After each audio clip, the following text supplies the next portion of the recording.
ഈ വർഷത്തെ റമദാൻ വരികയാണ്. ഇപ്പോൾ ആളുകൾ പുതിയൊരു പ്രതീക്ഷയും പുതിയ ഒരുപാട് മാറ്റങ്ങൾക്കുള്ള ആലോചനയ്ക്കായിട്ടാണ് എപ്പോഴും റമദാനിനെ സമീപിക്കുന്നത്. നമ്മൾ എന്തൊക്കെ പറഞ്ഞാലും ഓരോ വർഷവും ഈ റമദാൻ വരുമ്പോൾ ഒരു വലിയ റീജുവനേഷൻ തന്നെ സംഭവിക്കുന്നുണ്ട്. ഒരു പുതുജന്മം ഉണ്ടാവുമെന്ന് പ്രതീക്ഷിക്കുകയും ഒരു നല്ല മാറ്റത്തെ തന്നെ കൊതിച്ചുകൊണ്ടാണ് എല്ലാവരും. നമ്മളത് എത്ര ആളുകൾ എത്ര മോശമായിരുന്നോ, കാലം മോശമായിപ്പോയി എന്നൊക്കെ വിചാരിക്കുമ്പോഴും ആ വിചാരങ്ങളൊക്കെ അസ്ഥാനത്താക്കും വിധത്തിലാണ് ആളുകളുടെ പ്രതികരണം. വലിയ പ്രതീക്ഷയോടുകൂടെ തന്നെ റമദാനെ കാത്തിരിക്കുകയാണ്.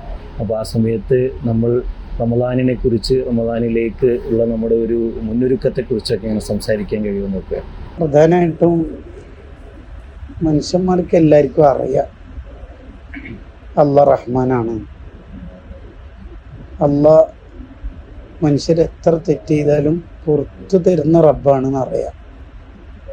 അതുകൊണ്ടുകൂടിയാണ് റമദാനിനെ വീണ്ടും വീണ്ടും അല്ലാഹ് നമുക്ക് തരുന്നത് തന്നെ. ഈ പ്രതീക്ഷ ഉള്ളതുകൊണ്ടുകൂടിയാണ്. അതെ അതെ അതെ. ഈ വല്യകന റമദാൻ നമ്മളിലേക്ക് എത്തിക്കണേന്ന് ഒരാൾ ദ്വാരക്കുന്നതിന് താല്പര്യം എന്താ? അതോടുകൂടി എനിക്ക് നന്നാവണം എന്നല്ല അതിൻ്റെ പ്രധാന താല്പര്യം. അത് നമ്മൾ മെയിനായിട്ട് ചെയ്യേണ്ട ഒരു കാര്യം റമദാനിനെ കുറിച്ച് എന്തെങ്കിലും ഒന്ന് പഠിക്കണം എന്നുള്ളതാണ്. എന്താണ് ഈ റമദാൻ എന്നുള്ളത് നമ്മൾ പഠിക്കണം, അറിയണം. ലൗ യഅലമു ഉമ്മത്തി മാഫി റമദാൻ, റമദാൻ്റെ മഹത്വം എൻ്റെ ഉമ്മത്ത് അറിഞ്ഞിരുന്നുവെങ്കിൽ എന്ന പ്രയോഗം വളരെ പ്രധാനമാണ്. വർഷം മുഴുവൻ റമദാൻ ആവാൻ കൊതിക്കുമായിരുന്നു. അറിയാം, കാരണം ആ കൊതി വന്നില്ലല്ലോ. മോനെ ഫുള്ള് A+ കിട്ടണമെങ്കിൽ നന്നായി പഠിക്കുവാണെങ്കിൽ കിട്ടും എന്നല്ലേ പറയണത്. ഫീഫിയോ എന്നുള്ളൊരു കണ്ടീഷൻ ഉണ്ട് അവിടെ. ആ കണ്ടീഷൻ പ്രധാനമാണ്. പഠിക്കണം നമ്മൾ പ്രധാനമായിട്ട്. റമദാൻ്റെ മഹത്വങ്ങൾ പറയാൻ വേണ്ടി മാത്രം ഒരുപാട് ഗ്രന്ഥങ്ങളുണ്ടല്ലോ. അതിലൊക്കെ ആദ്യം തന്നെ പറയുന്ന ഒരു പ്രമേയം എന്താന്ന് വെച്ചാൽ, നമുക്ക് ഭയങ്കര പ്രതീക്ഷ, ഏത് തകർന്നു പോയ ആളെയും കൈപിടിച്ചുയർത്തുന്ന ഒരു പ്രതീക്ഷയുടെ വാക്കാണ് നബി സല്ലല്ലാഹു അലൈഹി വസല്ലം പറയണത്. അമലുഹു മുളാഫുൻ, റമദാനിലെ ഏത് കാര്യവും തൊട്ടാൽ പൊന്നായിരിക്കും. തൊട്ടാൽ പൊന്നായി. ഒരു റക്കഅത്തിന് 1000 റക്കഅത്തിൻ്റെ കൂലി, ഒരു തസ്ബീഹിന് 1000 തസ്ബീഹിൻ്റെ കൂലി. ശരിക്കും ഒരു തസ്ബീഹിന് 1000 തസ്ബീഹിൻ്റെ കൂലിന്ന് പഠിച്ച ഒരാൾ തറാവീഹിൽ സ്പീഡായിട്ട് ഇല്ല ആഗ്രഹിക്കില്ല, ഉറപ്പായിട്ട് ആഗ്രഹിക്കില്ല. അത്ര വിചാരിക്കും. കാരണം 3000 തസ്ബീഹ് ചുരുങ്ങിയത് കിട്ടുമല്ലോ 3 തസ്ബീഹ്. എന്തായാലും അള്ളാഹ് തന്ന തല ഒരു 3 സെക്കൻഡ് വെക്കാൻ സമയമില്ലാത്ത തിരക്കാവൂലല്ലോ എന്തായാലും. ശരിക്ക് ഇതിനെക്കുറിച്ച് നമ്മൾ പഠിക്കുകയാണെങ്കിൽ എന്തിനാണ് ഈ വർദ്ധിത മൂല്യം അല്ലെങ്കിൽ കൂലി കൂടുതൽ എന്തിനായിരിക്കും അത്? അതിന് ഇമാം നൈസാബുരി റളിയല്ലാഹു അൻഹു പറയണത്, ഈ മനുഷ്യന്മാർ ചിലപ്പോഴൊക്കെ തെറ്റിൽ പെട്ടു, അത് പിടുത്തം വിട്ട തെറ്റും ഉണ്ടാവും. ബാക്കിയുള്ളവരുടെ വിഷയത്തിലൊക്കെ ഇടപെട്ട് നവീമാൻ പറഞ്ഞ പോലെ ഗീബത്ത് അതൊക്കെ ഉണ്ടാവും. അപ്പം ഇവർ പാപ്പറാവും എന്ന് പറയണത് ഗീബത്തിലും നമീമത്തിലും ഒന്നും പെടാതിരിക്കാനാണ്. ഇനി അഥവാ പെടാതിരിക്കാനാണ്.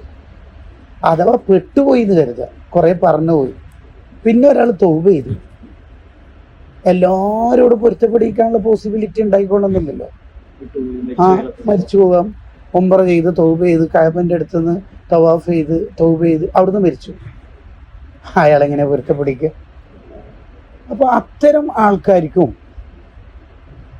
അള്ളാഹുവിലേക്ക് അടുക്കാൻ ശ്രമിക്കുന്ന മനുഷ്യന്മാർക്കൊക്കെ പ്രതീക്ഷയുടെ ഒരു കവാടമാണ് ഈ സ്വർഗവാതിൽ തുറക്കപ്പെടുന്നു എന്ന് പറഞ്ഞാൽ. സ്വർഗവാതിൽ തുറക്കുന്നുണ്ട് എന്ന് പറഞ്ഞാൽ സ്വർഗത്തിലേക്ക് എത്താനുള്ള എല്ലാ വഴിയും ഇവിടെ സാധ്യത ഉണ്ട് എന്നാണ്. എല്ലാ മാർഗങ്ങളും. ഈ കർമ്മങ്ങൾക്ക് വർദ്ധിത മൂല്യം ഉണ്ട് എന്ന് പറയുമ്പോൾ ഒരു റക്കഅത്തിന് 1000 റക്കഅത്തിൻ്റെ കൂലിയാണല്ലോ. ഇപ്പോൾ ഞാനിപ്പോൾ ജാബർ മാഷിന് എന്തോ ഗീബത്ത് പറഞ്ഞു പോയി, സാന്നിധ്യത്തിലും അസാന്നിധ്യത്തിലൊക്കെ ഗീബത്താവും. അപ്പോൾ ഞാൻ പൊരുത്തപ്പെടിച്ചിട്ടുമില്ല എങ്കിൽ എൻ്റെ ഒരു റക്കഅത്തിൻ്റെ ആദ്യ അടിസ്ഥാന കൂലി ഉണ്ടാവുമല്ലോ, അത് മാഷിന് തരും. ഇങ്ങോട്ട് വരുന്നു ഇല്ല ഇല്ല. ആ 999 ഉണ്ടല്ലോ, അത് സ്വന്തം അക്കൗണ്ടിൽ തന്നെ അള്ള വെക്കും. ഒരു അപാര കരുണയാണ് അള്ളാൻ്റെ, വല്ലാത്ത സ്നേഹമാണ്. എത്ര നമ്മൾ മാറുമ്പോഴും ഒരു രക്ഷപ്പെടാനുള്ള ഒരു വലിയ വാതിൽ അവിടെ തുറന്നു. അതെ അതെ. അതുകൊണ്ടാണ് തെറ്റ് സംഭവിച്ച മനുഷ്യന്മാരുടെ കാര്യത്തിൽ പോലും തെറ്റെഴുതാൻ ഏൽപ്പിക്കപ്പെട്ട മലക്കിനോട് ഒരു 6 മണിക്കൂറേക്കെങ്കിലും എഴുതണ്ടെന്ന് പറയുന്നത്. വലതുഭാഗത്തുള്ള മലക്കാണ് ലീഡർ. മൂപ്പര് പറയുന്ന പോലെയാണ് കാര്യങ്ങൾ നടന്നു പോകുക. എഴുതണ്ട, ഒരു 6 മണിക്കൂറിനുള്ളിൽ ഒരു ഇസ്തിഗ്ഫാർ തൗബ ഉണ്ടോ നോക്കാം. ഇനി അങ്ങനെയൊന്നും ഇല്ലെങ്കിൽ തന്നെയും തെറ്റ് എഴുതിയെന്ന് വിചാരിക്കാം. എന്നാൽ അയാൾക്ക് വല്ല ദോഷം പൊറുക്കാനുള്ള വകുപ്പ്, ഹൃദയത്തിൽ ടെൻഷൻ, കുടുംബത്തെ ഓർത്തിട്ട്, മക്കളെ ഫീസ് ഓർത്തിട്ട്, എന്താ ഇപ്പോൾ ചെയ്യുക, കുട്ടീൻ്റെ ഫീസ് ആളെ കൊടുക്കണം, ഇൻസ്ട്രുമെൻറ്റ് ബോക്സ് വാങ്ങണം, ടിഫിൻ അടക്കം വാങ്ങിയില്ല, ഇങ്ങനെ കുടുംബത്തെ ഓർത്തിട്ട് ടെൻഷനാകാൻ വരെ ദോഷം പൊറുക്കും. ഒരു ദിവസത്തെ പനി ബാധിച്ചാൽ ദോഷം പൊറുക്കാണ്. അപ്പോൾ ദോഷം പൊറുക്കാനുള്ള മാർഗം ചുറ്റുമുള്ള വെച്ചിട്ടുണ്ട്. അതിലേക്കാണ് ഈ റമദാൻ നമ്മളെ മാടി വിളിക്കുന്നത്. റമദാൻ ഇങ്ങനെ ഒരു വലിയൊരു സാധ്യത തരുന്ന ഇതാണ് അല്ലേ, ഈ മടങ്ങാവുമ്പോൾ ലഭിക്കുന്നത് ഇങ്ങനൊരു ഓപ്ഷൻ കൂടിയാണ്. ഈ കൊടുത്തു വിട്ടാനുള്ളതൊക്കെ കൊടുത്തു വിട്ടിയാലും അതിൻ്റെ ഒരു മെയിൻ സാധനം ഇവിടെ തന്നെ കിടക്കുന്ന വിധത്തിൽ അത്രയും മടങ്ങായിട്ട് അത് വരുന്നു. പച്ച മലയാളത്തിൽ പറഞ്ഞ അനന്യ കൂലി. റമദാൻ കിട്ടിയാൽ മതി.